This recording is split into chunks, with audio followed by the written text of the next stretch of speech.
Welcome back, everyone, to another explainer. Today, we're diving straight into something so entirely ordinary, you probably interact with it dozens of times a day without a second thought. But by the end of this all about water explainer, we're going to completely flip how you look at it. We are exploring how the wonderfully abstract, microscopic chemistry of just one single molecule literally dictates the survival of all life on Earth. Okay, let's dive right into this. 70 to 95%. Think about that for a second. That is the amount of water mass inside a single living cell. Whether we're talking about a cell in your brain, a cell in a leaf, or a tiny single-celled bacteria, water is the primary physical medium of life. It establishes its immense biological importance right out of the gate, because without this watery environment, absolutely none of the metabolic reactions necessary to keep us alive could even happen. And hey, it's not just inside us. 71%. That's how much of the Earth's surface is completely covered in water. It's a massive, planetary-scale, life-sustaining habitat. But to truly wrap our heads around why water is just so perfectly wired to host and sustain life on this crazy scale, we actually have to do the exact opposite. We need to go small. Which brings us to Section 1, the water molecule, peering into the atomic building blocks. So to understand water, we gotta zoom all the way down to the atomic level. We all know the classic formula, right? H2O. One atom of oxygen combines with two atoms of hydrogen. They lock together by sharing electrons to form what we call covalent bonds. Now, as a whole, the water molecule is electrically neutral. But here is the major so what, the absolute biological game changer. This electron sharing, well, it isn't exactly a fair trade. Let's look at Section 2, the power of polarity, an asymmetrical tug-of-war. This asymmetrical tug-of-war is actually the foundational secret behind water's biological superpowers. To really get this, we need to understand what a dipole is. Basically, a dipole is a separation of charge that happens when electrons in a covalent bond are unevenly shared, and that creates positive and negative ends.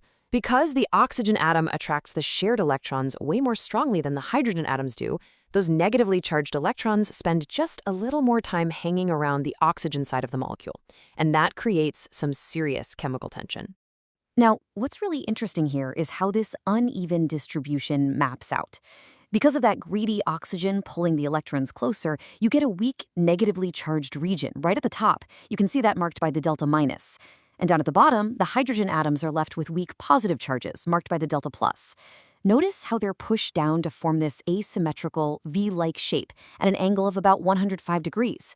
That precise 105-degree angle, it makes water a polar molecule with two differently charged ends, and it is quite literally the architectural blueprint for life. All right, moving on to Section 3, building hydrogen bonds, connection at the molecular level.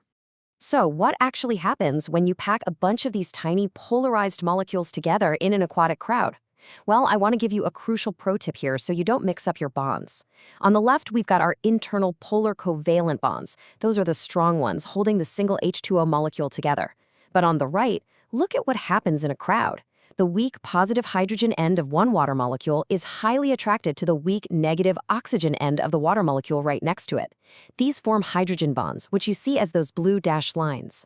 Never ever confuse the internal covalent bonds with the external hydrogen bonds connecting adjacent molecules together. It's a classic mistake. Now, if there are only a few hydrogen bonds, they're pretty weak. They're just constantly breaking and reforming as the water molecules tumble around. But to borrow a phrase, they are weak individually, but mighty in numbers. When you have massive numbers of hydrogen bonds all locking arms together, they form an incredibly strong structural barrier. This collective strength is exactly what gives water its totally unique, life-giving properties. Let's zoom out a bit for Section 4, nature's ultimate solvent, the biological transport system. Let's see how this microscopic structure solves massive biological problems. Because water is a polar molecule, it acts as a universal solvent. The golden rule you need to remember is that polar substances, like, say, covalently bonded glucose and ionic compounds, will dissolve in polar water. This is absolutely critical. By dissolving solutes in water, those molecules become free to move around and become significantly more chemically reactive, which allows vital metabolic reactions to actually happen inside our cells. Plus, it means our bodies can efficiently transport these metabolites exactly where they're needed. And this brilliantly illustrates that process. Just look at how the water molecules swarm the sodium and chloride ions. For the positively charged sodium ion, the water molecules naturally orient themselves so their negatively charged oxygen ends face inward, pulling it away. Then, for the negatively charged chloride ion, the water molecules completely flip around, pointing their positively charged hydrogen ends inward to grab it. It's just a beautifully coordinated molecular dance that pulls apart and completely dissolves the compound. And now for Section 5, Mastering Temperature Control, Stabilizing Life on Earth. You see, water doesn't just transport the building blocks of life, it actively protects them. And it does this through specific heat capacity. By definition, this is the amount of thermal energy required to raise the temperature of 1 kilogram of a substance by 1 degree Celsius. For water, that number is exceptionally high, 4,200 joules per kilogram per degree Celsius. To put that into perspective, that is a whole lot of energy. But why is it so high? Well, it all goes back to that vast network of mighty hydrogen bonds. It takes a massive amount of thermal energy to break all those bonds before the water can actually heat up. Because of this incredibly high specific heat capacity, water acts like nature's ultimate thermostat. Ocean temperatures don't just wildly fluctuate. This means our oceans and lakes provide incredibly stable habitats for the organisms living in them. It also means the water inside your own body maintains a constant internal temperature, which keeps your biological enzymes at their absolute optimal working conditions. So, what happens when water gets too hot? For that, we look to the latent heat of vaporization.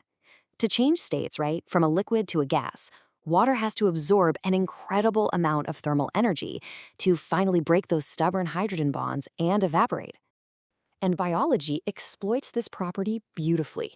Because it takes so much heat to evaporate water, living organisms only need to lose a tiny bit of evaporated water from their surface to shed a massive amount of heat energy. This is exactly how transpiration cools down leaves baking in the hot sun, and it's the exact reason why we sweat. We are literally using water's microscopic hydrogen bonds as a built-in biological air conditioner.